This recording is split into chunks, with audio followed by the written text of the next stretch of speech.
여러분, 에베소서 4장에 보면 하나님이 어떤 사람을 사도로, 어떤 사람을 선지자로, 그리고 복음 전하는 자로, 목사와 교사로 세우셨다고 그랬습니다. 왜냐하면 왜 이런 사람들을 세우냐면 성도를 온전케 하고 봉사를 통해 그리스도의 몸인 교회를 세우려 하심이라 하는 것입니다. 우리는 하나님의 아들을 믿는 것과 아는 일에 하나가 되어야 하는데, 그래서 온전한 사람을 이루어 그리스도의 장성한 분량이 충만한 데까지 이르러야 한다는 것입니다.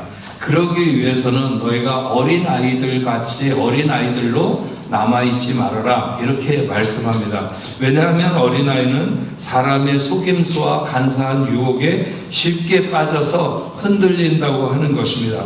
그래서 참된 것에 힘을 쏟아 범사에 그에게까지, 그가 누구냐 하면 그리스도에게까지 자라가라 하는 것입니다.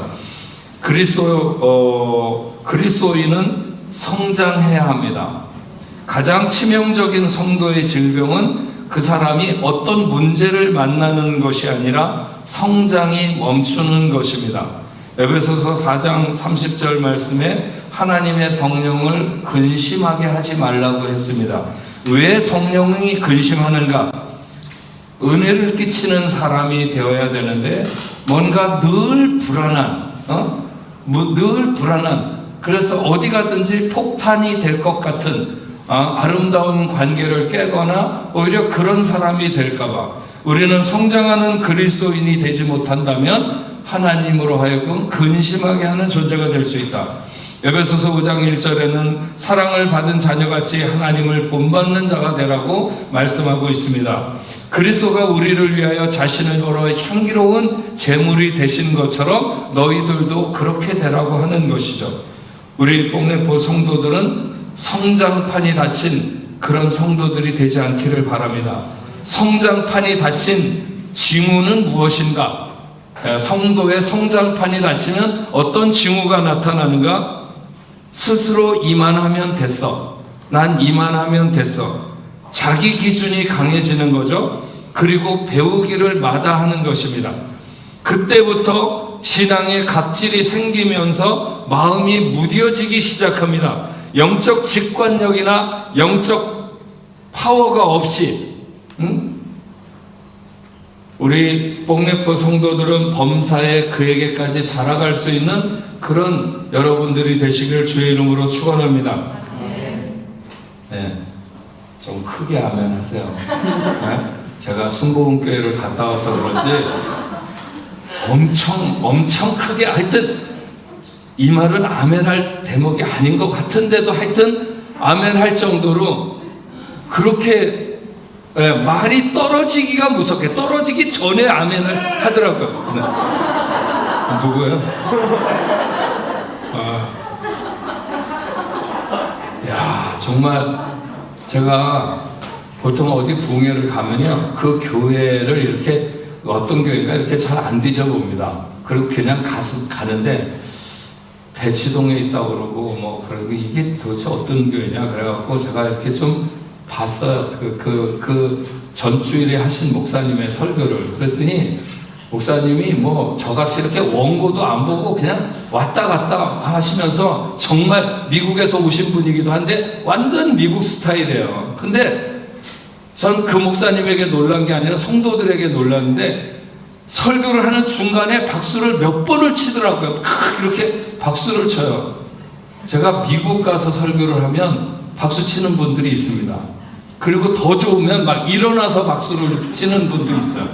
근데 제가 아직 한국이나 파리에서 이렇게 설교를 하는데 박수 치는 경우는 거의 없었어요.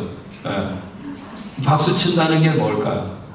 마음의 문을 열어놓고 말씀을 받는다는 거예요. 근데 생명의 말씀, 하나님의 말씀을 마음을 열어놓고 말씀을 들으면 끝나는 거 아니에요? 뭐가 있어요? 말씀은 하나님의 말씀인데 마음을 열면, 마음을 닫아놓으면 아무리 비가 쏟아져도 차 속에 들어앉아 있으면 비가 한 방울도 안 맞는 것처럼, 그러나 마음을 열어놓으면 그건 이미 다 끝난 거예요. 떨어지기만 하면 받으려고 하는 자세가 있는데 그게 뭘로 나타날까요? 아멘. 아멘으로 나타나. 제발 아멘 좀 하세요. 이건 순복음교회하고는 상관없어. 장로교회도 아멘 해야 돼요. 네. 네. 너무 이 핏대를 올리면서 아멘 하지는 말고. 네.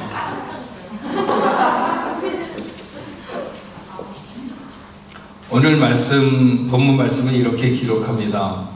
사무엘이 자라매 여호와께서 그와 함께 계셔서 그의 말이 하나도 땅에 떨어지지 아니하게 하시니 단에서 브엘세바까지와 온 이스라엘의 사무엘은 여호와의 선지자로 세우심을 입은 줄 알았더라. 여호와께서 실로에서 다시 나타나시되 여호와께서 실로에서 여호와의 말씀으로 사무엘에게 자기를 나타내시니라.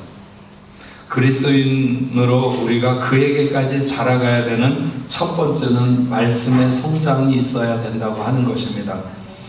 사무엘이 자랄 때 하나님이 그와 함께 하셔서 그의 말이 하나도 땅에 떨어지지 않았다. 하나님이 그와 함께 하셔서 그의 말이 땅에 떨어지지 않았다. 하나도. 하나님의 말씀이 그에게 밀착된 것이고 하나님의 말씀이 그를 붙들고 있었다는 거죠. 사람들이 사무엘을 선지자로 세운 것을 어떻게 알았느냐? 그것은 그의 말이 여호와의 말씀과 같았기 때문이라고 하는 것입니다. 21절 말씀에도 보면 여호와께서 실로에서 여호와의 말씀으로 사무엘에게 나타나셨다. 하나님이 자기를 나타내시는데 말씀으로 나타내셨다는 거죠. 그것은 사무엘이 여호와의 말씀을 알아듣는 자가 되었다고 하는 것입니다. 사무엘은 어려서부터 여호와의 전에서 자랐습니다. 하나님이 처음 그를 불렀을 때 그는 알아듣지 못했습니다. 자기를 부르는 소리조차 알아듣지 못하고 엘리 제사장에게 달려갔습니다. 엘리 제사장이 부르는 줄 알고 달려간 것이죠. 다시 부를 때도 몰랐고 또 반복되는 부름에 경험 많은 엘리 제사장은 하나님의 부르심인 것을 알고 그래서 다시 부름의 소리가 들리면 여호와여 말씀하시옵소서 종이 듣겠나이다 이렇게 대답하라고 했습니다. 하나님은 엘리 제사장의 가문의 미래를 어린 사무엘에게 말씀하셨죠. 그건 차마 사무엘이 엘리 제사장에게 말할 수 없는, 말하기 어려운 그런 말씀이었습니다. 그러나 엘리 제사장은 알기를 원했고 결국 사무엘은 하나님의 뜻을 그 엘리 제사장에게 전하게 됩니다. 그는 점점 자라며 하나님의 말씀을 세상 앞에 드러내기 시작합니다. 사무엘은 엘리 제사장의 일을 넘어서 온 이스라엘을 향한 하나님의 뜻을 전합니다. 4장 1절 말씀에 보면 사무엘의 말이 온 이스라엘에 전파되니라. 사무엘은 이스라엘 온 족속에게 말했습니다. 너희가 전심으로 여호와께 돌아오라. 이방의 신들과 아스다롯을 제거하라. 너희 마음을 여호와께로 향하여 그만을 섬기라. 그리하면 너희의 하나님이 너희의 구원자가 되리라. 사무엘은 말씀의 성장을 이루었어요. 어려서부터 말씀 안에 자랐고 하나님의 부름도 모를 정도였지만 그러나 그는 계속해서 성장했습니다. 그의 말이 하나도 땅에 떨어지지 아니하고 온 백성이 그가 하나님의 사람인 것을 알았습니다. 그리스도인은 말씀이 살아있어야 합니다. 교회 생활 오래 한 사람이 그리스도인의 대표가 아닙니다. 어떤 중책을 가졌다고 해서 중심적인 그리스도인이 되는 것이 아닙니다. 그리스도인의 말이 땅에 떨어지지 않는다는 것은 살리는 역할을 한다는 것이죠. 그의 말에는 영적 권세가 있고 은혜가 있고 위로가 있고 축복이 있는 그런 말이 되는 것입니다. 하나님의 뜻이 빈틈없이 반영될 때 그의 말이 땅에 떨어지지 않는 것이죠. 하나님의 뜻 앞에 얼마나 신실한가, 그 사람이 하나님의 말씀에 얼마나 신실한 자가 되는가. 3장 1절 말씀을 보면 사무엘이 엘리 앞에서 여호와를 섬길 때는 여호와의 말씀이 희귀하여 이상이 흔히 보이지 않더라. 여호와의 말씀이 희귀하여 여호와의 뜻을 구하거나 찾는 자가 없고 그 말씀을 받는 자도 없다고 하는 것입니다. 다시 말하면 말씀에 관심 없는 시대라고 하는 것이죠. 하나님도 별로 그들에게 말씀하고 싶은 생각이 안 드는 그런 시대라고 하는 것입니다. 그런 시대에 하나님이 사무엘을 말씀의 대언자로 부르셨고 사무엘은 말씀에 성장했습니다. 이것은 어두운 시대의 빗줄기 같은 사역이었습니다. 말씀이 희귀하다고 하는 것은 캄캄한 시대를 말하는 것이죠. 이럴 때 사무엘은 하나님의 뜻을 따라 사울을 왕으로 세우기도 하고 하나님의 뜻을 따라 사울을 왕에서 폐위시키기도 하고 사무엘은 이새의 아들 중에 다윗을 찾아가서 그에게 기름을 부어 왕을 세우기도 합니다. 그는 하나님의 말씀을 담아내는 그런 그릇이었습니다. 사무엘이 죽었을 때 온 이스라엘이 슬퍼했다고 했습니다. 한 사람의 말씀 사역자가 얼마나 큰 역할을 하는지 모두가 잘 알고 있었기 때문인 것입니다. 우리가 그리스도인으로 성장한다면 가장 중요한 것은 말씀의 성장을 이루는 것입니다. 이번에 한국 가서 부흥 집회를 할 때 제가 그런 부흥 집회를 할 거라고 생각하고 가지도 않았고, 요즘 같은 시대에 누가 교회에 와서 설교를 하라고 하는 것도 굉장히 어렵겠지만 또 하라고 그래도 나는 안 하겠다, 그런 생각을 가지고 갔어요. 제가 그래도 어느 교회 가서 설교를 하게 되기는 했지만 어쨌든 간에 그런데 제가 갔던 그 목사님은 제가 유럽에서 한 2번 정도 만났어요. 독일에서 뭐 강사로 이렇게 왔다가 같이 만나기도 하고 그랬는데, 차나 한 잔 같이 하자고 이렇게 전화가 통화가 됐는데, 물론 예전에는 저한테 자기 교회 집회 한번 오시면 좋겠다 그런 얘기를 여러 번 했었어요. 근데 뭐 코로나 기간에 우리가 움직일 수도 없고 그런 상황이었는데, 근데 그냥 차 한 잔 하자고 그랬는데 대뜸 우리 교회 집회를 좀 해주시면 좋겠다 그래서, 아니 난 준비도 안 하고 왔는데 무슨 집회냐 그랬더니, 자기가 목사님을 잘 알고 어쨌든 저희 성도들이 은혜 받을 거라고 생각이 드니까 목사님 그냥 허락하시면 좋겠다고. 그래서 좀 망설였어요. 이걸 어떻게 해야 되나. 뭐 아무것도 준비가 제가 잘 안 돼 있고 그런데, 그래도 3일 동안을 집회를 하는, 뭐 한 번 설교를 하는 것도 아니고, 그래서 좀 망설이다가 오케이 그럽시다. 내 믿음이 아니라 당신의 믿음으로 하는 걸로 해서 그냥 합시다. 그렇게 했어요. 그랬더니 하겠다고 제가 결정을 내린 순간서부터 이 목사님이 얼마나 좋아하는지, 왜냐하면 자기 교회 교인들이 이런 어려운 때 은혜 받을 걸 생각하니까 너무 좋다는 거예요. 정말 좋아하시는 거예요. 그래서 요즘 뭐 보이지도 않는데 평일에 그것도 어떻게 이렇게 새벽하고 밤하고 이렇게 집회를 하는데 어떻게 하냐 그렇게 했더니, 자기 교회는 이 코로나 기간이 시작되면서 매일 저녁마다 예배를 신설을 해가지고 예배를 드린다는 거예요. 그래서 600몇 번째 매일 예배를 드린다는 거예요. 그러니까 그냥 3일 집회하는 것도 조금 특별하게 우리가 집회한다 그러는 예배가 매일 저녁 진행되고 있으니까 그냥 거기에 실려서 하면 되는 거예요. 그러니까 자신이 있었던 거죠.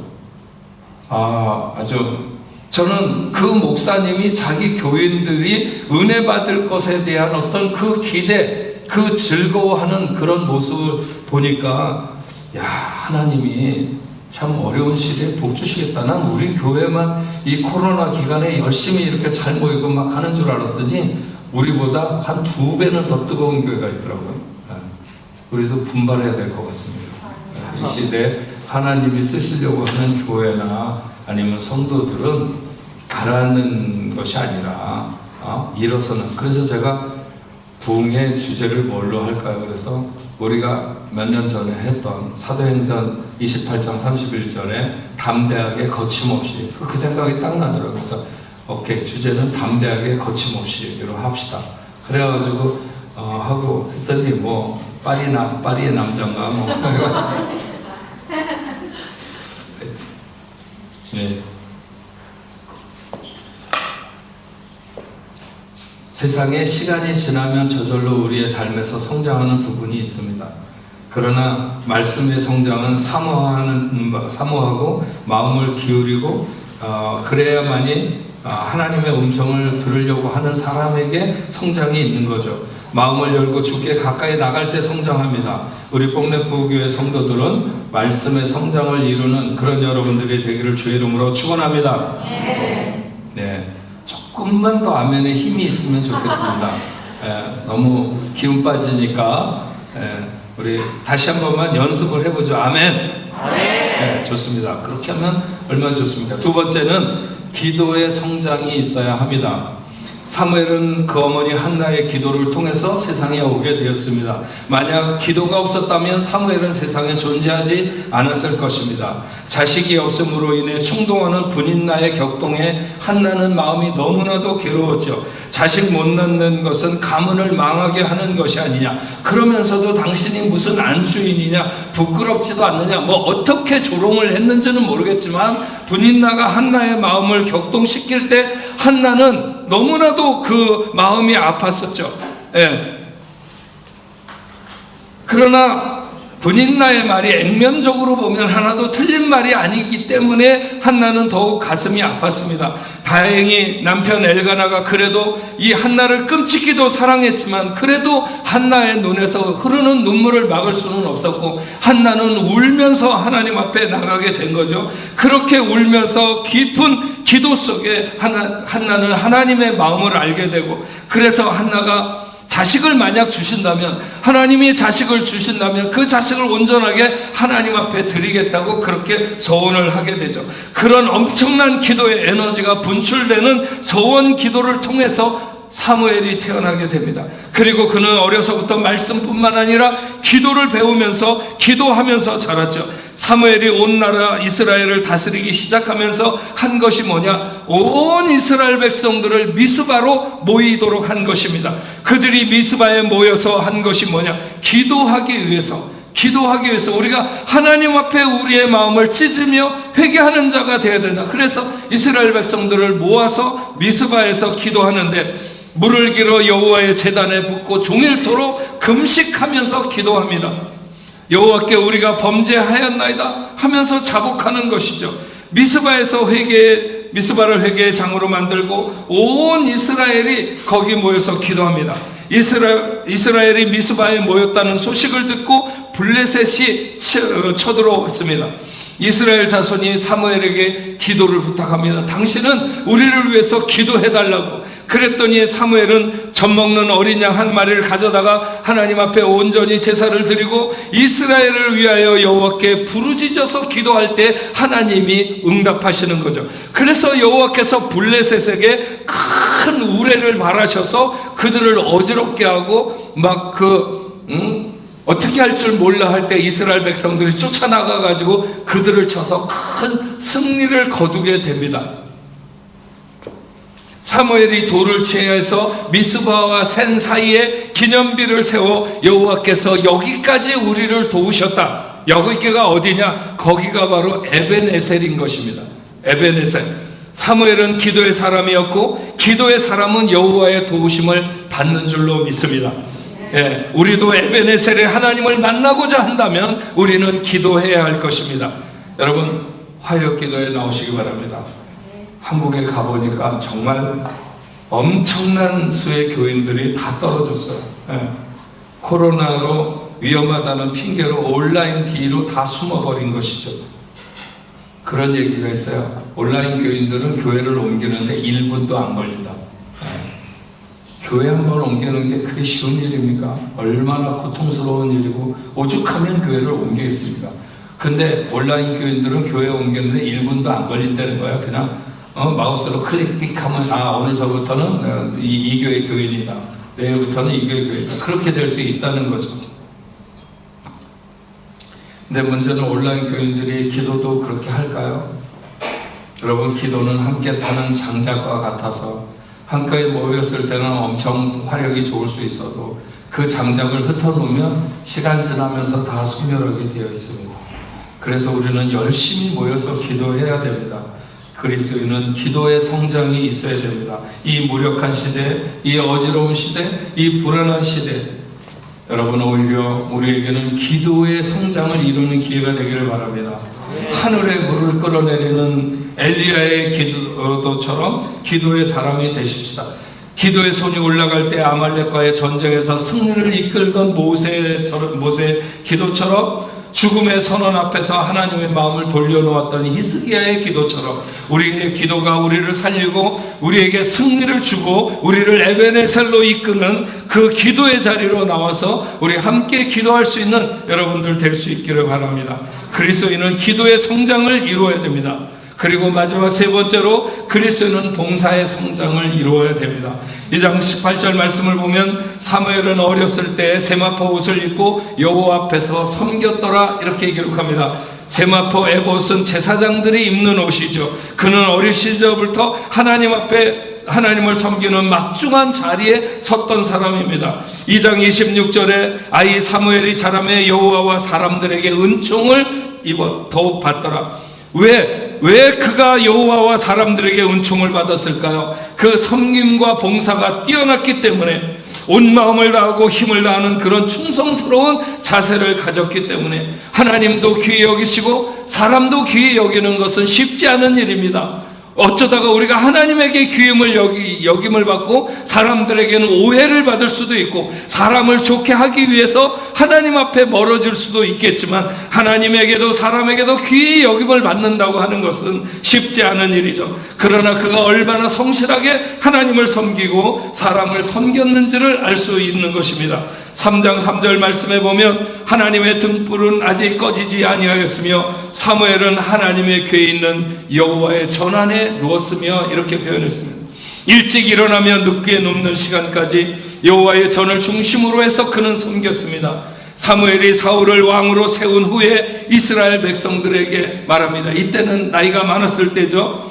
내가 누구의 소를 빼앗았느냐, 누구의 나귀를 빼앗았느냐, 누구를 속였느냐, 누구를 압제했느냐, 내 눈을 흐리게 하는 뇌물을 누구에게서 받았느냐, 만약 그런 것이 있으면 말하라. 그랬을 때 이스라엘 백성들이 말하죠. 당신은 우리에게 그렇게 한 적이 없나이다.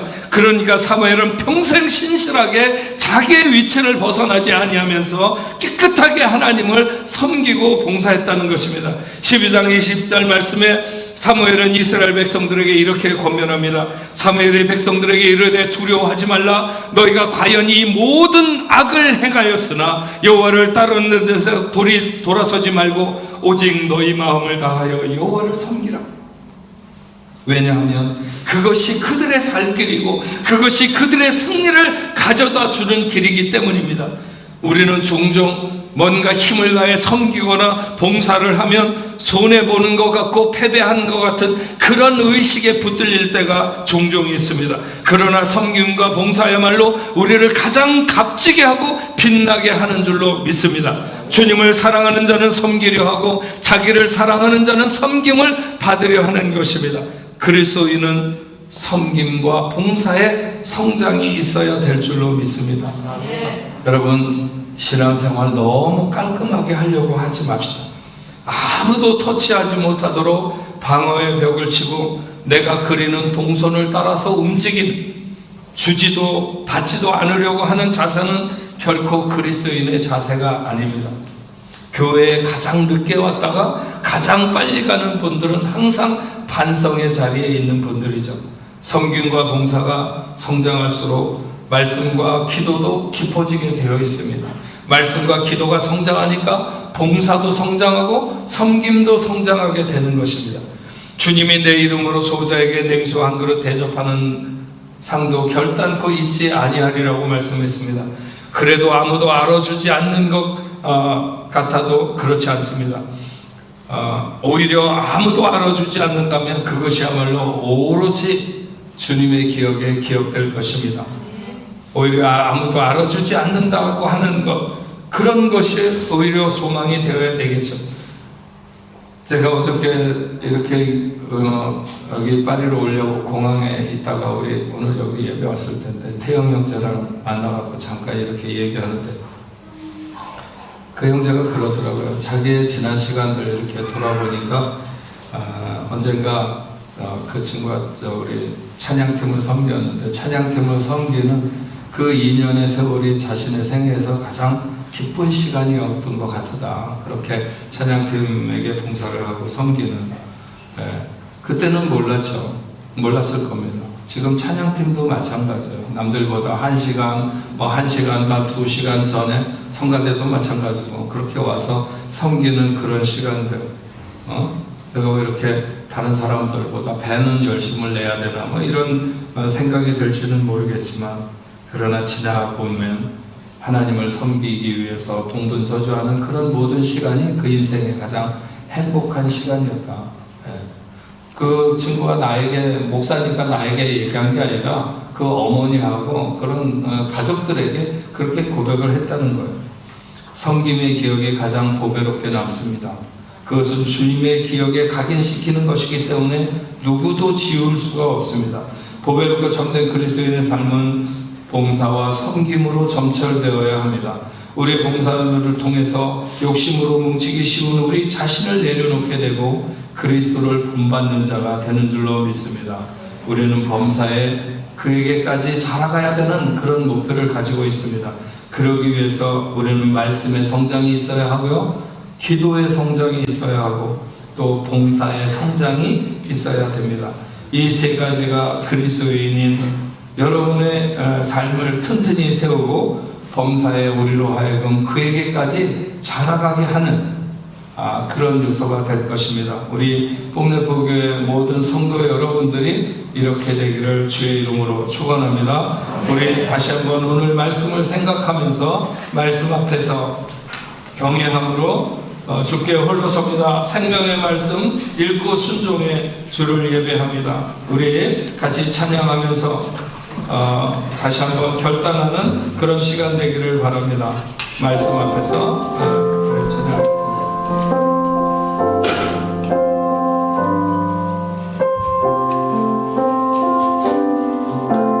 말씀 앞에서 교회함으로 주께 홀로 섭니다.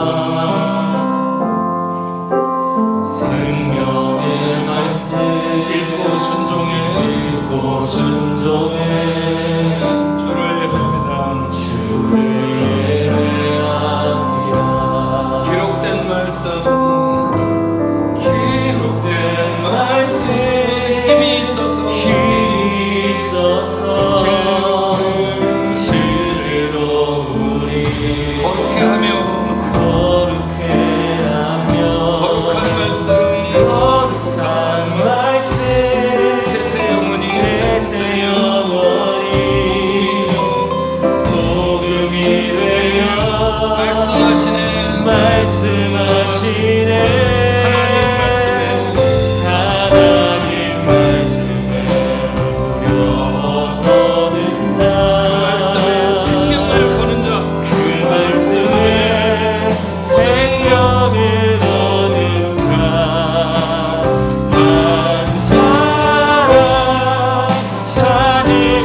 아버지 감사합니다. 오늘도 하나님 앞에 이렇게 나와서 예배하고 돌아가는 당신의 사랑하는 자녀들 오늘 말씀을 기억하게 하여 주시어서 우리가 평생 살아가며 그에게까지 그리스도에게까지 성장하는 하나님의 귀한 자녀들 다 될 수 있도록 주님 인도하여 주옵소서. 말씀이 성장하게 하시고 기도가 성장하게 하시고 봉사가 성장하는 하나님의 귀한 자녀들 되게 하여 주옵소서.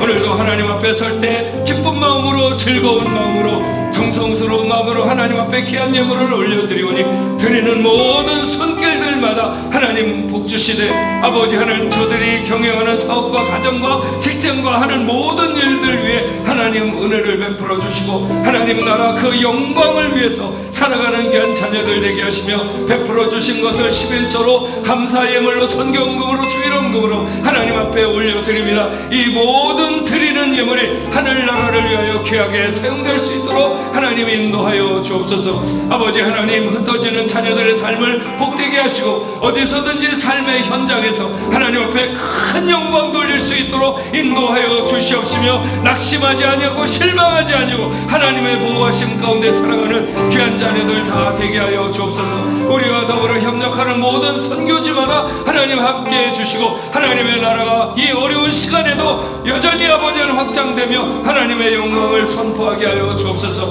아버지 하나님 오늘은 2021년 마지막 아버지 하나님 치유주일입니다. 당신의 사랑하는 자녀들 가운데 질병으로 인하여 고통받는 자녀들이 있습니까? 여호와 아버지 하나님의 저들을 긍휼히 여기시고 아버지 하나님 이 시간에 치료하는 광소로 함께하여 주시어서 모든 질병이 물러가는 귀한 역사가 있게 하여 주시옵소서. 아버지 하나님 오늘 저들이 어떤 아버지 하나님 질병을 가졌든지 성경에 말씀한 대로 우리 몸에 연병이 들거나 폐병과 열병과 염증과 학질과 한재와 풍재와 썩는 재앙을 만났든지 종기와 치질과 계열병과 피부병에 걸렸든지 미치는 것과 눈 머는 것과 정신병과 맹인으로 더듬는 것과 무릎과 다리에 고치지 못할 심한 종기를 앓든지 발바닥에서 정수리까지 성한 것이 없도록 할지라도 아버지 하나님 이 시간에 믿음을 가질 때 아버지 하나님 그 모든 질병이 물러가게 하여 주시옵소서. 깨끗이 치료하여 주시옵시고 아버지 하나님 앞에 찾아나온 그 모든 자들을 온전하게 하셨듯이 저가 내 모든 죄악을 사하시며 내 모든 병을 고치신다 하셨사오니 아버지 하나님이여 이 시간에 영육간에 온전하게 되는 귀한 역사가 있도록 주님 도와 주시옵소서. 예수의 이름으로 명하노니 예수의 이름으로 명하노니 모든 질병의 당시에 사랑하는 자녀들에게서 떠날지어다 하나님 온전히 치료하여 주시옵시고 마음의 소원을 이루시고 응답하여 주시옵소서. 이제는 우리 주 예수 그리스도의 은혜와 하나님 아버지의 크신 사랑과 성령님의 감화 감동으로 교통하심이 오늘 하나님 앞에 나와 예배하는 당신의 사랑하는 자녀들과 저들의 가정과 직장과 두은 우리 고국교회 그리고 세계 만방에 흩어져 복음을 전하는 모든 선교사들과 사역지 위에 이제로부터 영원토록 함께 있을지어다. 아멘.